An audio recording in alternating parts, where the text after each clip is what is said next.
প্রিয় দর্শক সবাইকে স্বাগত জানাচ্ছি। তো আজকে আমি বরাবর মতো চলে এসলাম আজকে একটা খুব গুরুত্বপূর্ণ ভিডিও নিয়ে এনাম মেডিকেল হসপিটালে। তো আমি আজকে অর্থোপেডিক চিকিৎসা কী এবং সেটা সম্পর্কে আমরা একটা সংক্ষিপ্ত এবং প্রাথমিক ধারণা দেবো আপনাদের জন্য।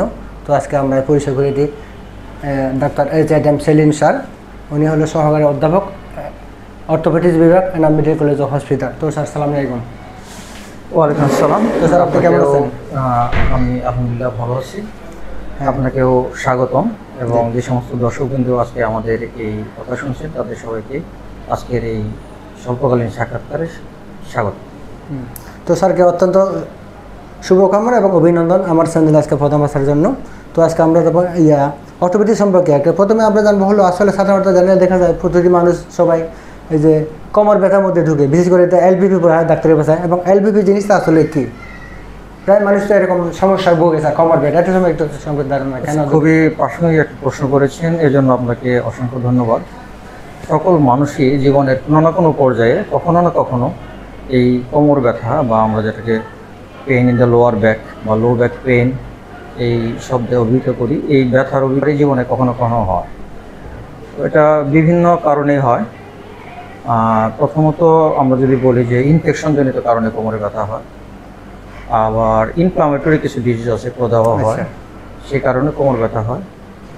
এছাড়া খুব কমনলি একটা শব্দ যারা মেডিকেল না তারাও অনেকেই জানেন যে PLID বলি, যে PLIDটা এই নামে খুবই সবাই এখন বুঝে হোক না বুঝে হোক এই শব্দের সাথে অনেকেই পরিচিত। তো এই ডিস্ক প্রলাপস এই কারণেও কোমর ব্যথা হতে পারে। এছাড়া আঘাতজনিত কারণ হয় এবং সবশেষ যেটা হয় যে বয়সজনিত কারণে, যাদের বয়স 35-40 হয়ে যায় তাদের বয়সজনিত কারণে হাড়ের যে গঠনগত পরিবর্তন, এই পরিবর্তনের কারণেও কোমরের ব্যথা অনুভব হয়। ওইটা এলবিপি বলা হয়, এটা এলবিপিতে ওই যে বললাম লো ব্যাক পেইন, এই শব্দটা আমরা সংক্ষেপে এলবিপি বলি। তো এই সমস্ত কারণে এই ব্যথাগুলো হয়। আচ্ছা, একটা জিনিস যেটা PLID বলা হয়, PLIDর ক্ষেত্রে ওই রোগের ক্ষেত্রে কি সবসময় কি অপারেশনের প্রয়োজন হয়? না, অপারেশন অধিকাংশ ক্ষেত্রেই অপারেশন প্রয়োজন হয় না।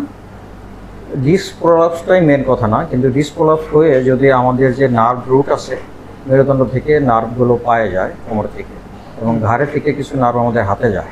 তো এখানে ডিস্ক প্রলাপসের কারণে যদি আমাদের নার্ভ রুটে কম্প্রেশন হয়, সেটার কারণে আমাদের কোমরের ব্যথা যদি পায়ের দিকে যায় বা ঘাড়ের ব্যথা যদি হাতের দিকে যায় এবং তার ফলশ্রুতিতে যদি হাত বা পা অবশ লাগে, সেক্ষেত্রে আমরা প্রাথমিকভাবে কিছু ওষুধপত্র দিই এবং কিছু ফিজিওথেরাপি অ্যাডভাইস করি। এরপরেও যদি ব্যথা না যায় সেক্ষেত্রে অপারেশন দরকার হয়।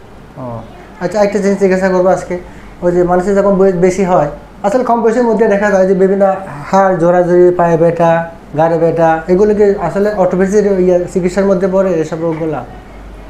আমাদের অর্থোপেডিক্স সাবজেক্টের মধ্যে বিশেষ করে হাড়ের সাথে মাংসপেশি এবং রিলেটেড নার্ভ এবং টেন্ডন, এই জিনিসগুলো রিলেটেড, অর্থাৎ এই বিষয়ক যে সমস্ত সমস্যা হয় সবগুলো আমরা অর্থোপেডিক্স সাবজেক্ট কভার করি।